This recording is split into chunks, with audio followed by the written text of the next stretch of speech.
New Year, same extra value meals at McDonald's. So now get 2 snack wraps, plus fries, and a medium soft drink for just $8. For limited time only. Prices and participation may vary. Prices may be higher in Hawaii, Alaska, and California, and for delivery.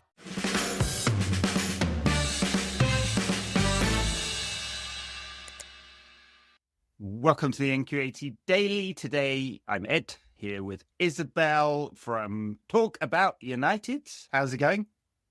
Very good, thank you. How are you? I'm all right. You're a mole on the inside in Liverpool, taking it down from the inside out, something like that. Today we're going to talk about Luke Shaw and Leny Yoro. So compare and contrast, because Shaw, yet another injury, and you feel like the club just has going to have to say, we love you, but goodbye. And Leny Yoro made his debut against Arsenal. Obviously, we saw him pre-season, but made his full debut, pretty positive, I thought. And so, like, contrasting fortunes. So, how do you feel when the Luke Shaw is injured again news came out? Oh, do you know what? I just wasn't surprised. It's so typical. I feel like Luke Shaw should have just gone in the summer. And I think when a player's been out for a season, and we already knew as well, with Malacia being out as well, we knew we needed a new left back. And the fact that it didn't get sorted in the summer was annoying. And I do understand that they thought Luke Shaw would be fit, but you just can't really take them risks, I don't think. You really do need a backup. And obviously Malacia is now, back and running, but Luke Shaw, he's got to go for me. Yeah, I feel really conflicted because, I mean, he seems like a nice chap. He's been in the club a long time. He just seems like horrendously unlucky. The leg break seems to have had consequences for like near on a decade now. I assume that's it, and that's why he just gets all these muscle injuries all the time and hamstring twang and all that kind of stuff. And so I feel really sorry for him, but he's of zero value to the club when he's just injured all the time. And he was absolutely brilliant the season before last. Just fantastic season. He was mostly fit as well. But then last season, obviously, complete waste of time, injured pretty much all season, got fit for the Euros final and then got injured again in pre-season. And you're just like, and then he's back for 2 sub appearances and injured again. And I think everyone was just like, get the screens out, you put the horse down sort of thing. It's like, it's sad and frustrating. No, that's it, isn't it? I think I don't think there's a Man United fan who doesn't like Luke Shaw. I think we all like him and appreciate that he is a good player, but I think it just gets to a point where you just can't be holding on to these players who were good at one point, but not that he's not good anymore, but, we've not seen him play for a season, so we can't, it's kind of the same with Rashford as well. We're holding on to this player who was really good once, but now it's kind of fizzling out, and I don't see the point. I think it is time for him to go, yeah. Yeah, I mean, he's still got a year and a half left on his contract, so it might be a decision about letting him go on a free. If that was the case, I mean, they might have to make room in the squad, make a choice about Tyrell Malacia as well. They've got the option on Alvaro Fernandez to bring him back from Benfica if they want to. He's had a really good season there. And then I noticed in the press a lot of speculation about Alphonso Davies, the left back from Bayern Munich, Canadian, a really brilliant attacking player. You'd kind of imagine he'd fit like perfectly into Amorim's side. He's out of contract in the summer. Everyone just assumed he was going to join Real Madrid. I mean, I'd take him in a heartbeat if he was willing. Oh, I would, yeah. So, I mean, he's great. Yeah. He would fit in so perfectly to Manchester United, I think. He's great. I mean, I'd love to see Davies at United. I mean, will it happen? I don't know. Is it just another rumour? But do you know what? It's a good rumour, so I can't complain. Well, it's not like United aren't willing to pay the wages. I mean, he wants apparently 16 million euros a year. That's sort of Rashford, Casemiro wages-ish. Mm-hmm. Don't know what the signing on fee would be. I mean, it'd be hefty, but no bigger than a transfer fee. So, and then Milos Kekeres at Bournemouth. I don't know, saw him in the game the other night. He was absolutely fantastic. Right. He's had a really good season. He was good last season as well. There's speculation about him. Hungarian. Yeah. So I like the look of him a lot. Obviously, Tom, the listeners will know, he's half Hungarian. He follows him closely. And then the other one I saw speculation was Theo Hernandez, Milan left back. Who, I don't know, I like him better than his brother, but Thoughts on either of those? Any of those? Well, do you know what? I'm just happy that we're actually looking at players this early on, because the likelihood is it's not going to happen in January. But summer-wise, like I've just said, we need to be replacing Luke Shaw. We need a new left back, and these rumours are great. I want these rumours to happen. So I'm happy that it's being spoken about now, and that hopefully the club will do something about it in the summer. Yeah. They can't not. I mean, now everyone's in place. This kind of idea that you can keep on waiting for perennially injured players to suddenly miraculously get fit and stay fit is like, it's such a weak spot. Consistently playing a right back at left back. So I imagine something will happen there in the summer. Leny Yoro. Let's spend a bit more time on him. He made his debut against Arsenal. What were your thoughts about that game? Yeah, I mean, as a whole, the game, we just said it was a bit disappointing. I think it's kind of typical how, we score from, we could see from 2 corners. But do you know what? It's something that needs to be worked on. And I think we've known set pieces, need to be worked on as taking the set pieces, but also defending from the set pieces. So it's just something. And obviously we've drew Arsenal, is it FA Cup? Yeah. I can't remember which round. 3rd round, is it? 3rd round, yeah. Yeah. So, it's something to look forward to, and hopefully we can be better in that match. But obviously Yoro coming on, making his debut, so he looked pretty good. I think he had like 100% aerial duels won, which, is really good, because I think that is something that we struggle with at Manchester United sometimes, is kind of defending in the air. And yeah, we just need, I think he's a good player. I think he's going to fit in quite nicely. Yeah. He didn't have a bad injury record before this, and apparently they knew that his metatarsal could well break anyway, if this metatarsal. So it is a bit odd that they kind of, this is going to break. Right, well, we'll do it anyway. But yeah, he shows some of the glimpses that we saw in the summer, right? He's super quick. He made that great tackle on Gabriel Martinelli, where you're like, oh God, time this right.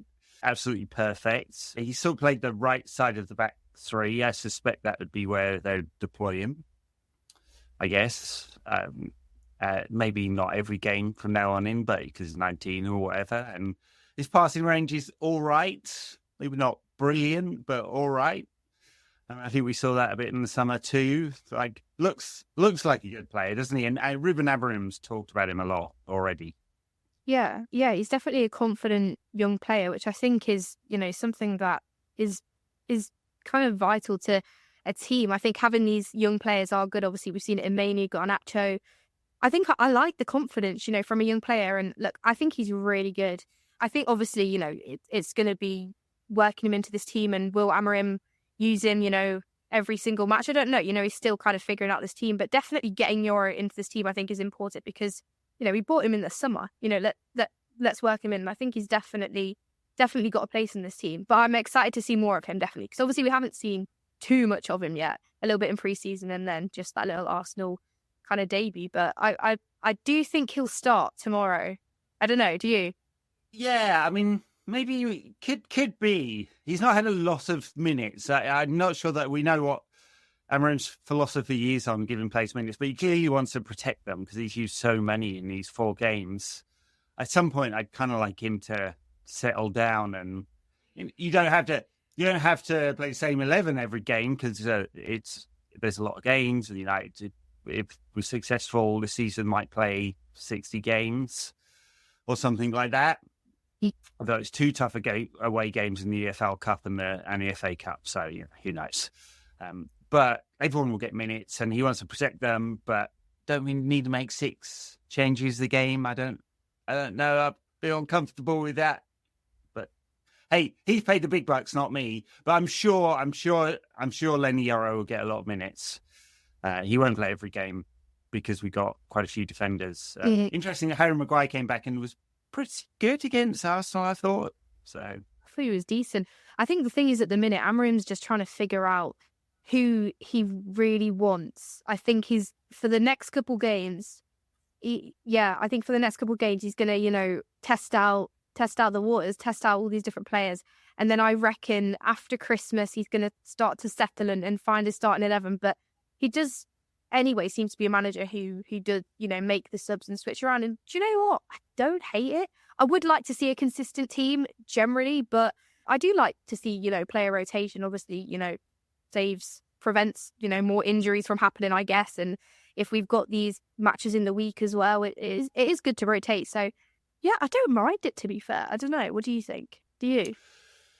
Yeah, I'm a little bit old school, so I'm a little bit, can you get a consistent team if you're making 6 changes a game? I think he's so clear about his philosophy in a way that Ten Hag wasn't, right? So it just changed from game to game.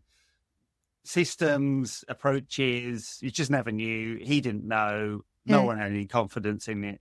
But Amorim's philosophy is so clear that I think he wants to get to the point. A bit like, I'm just saying in the way that Pep uses his squad. He'll just drop players in and out. And really, the philosophy is the same. Every game, home or away, doesn't really matter.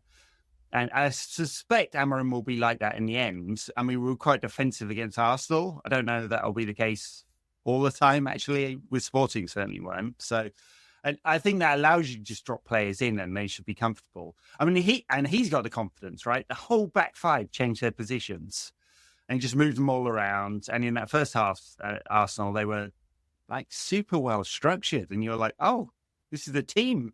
We haven't seen this in... I know. We haven't seen this in forever.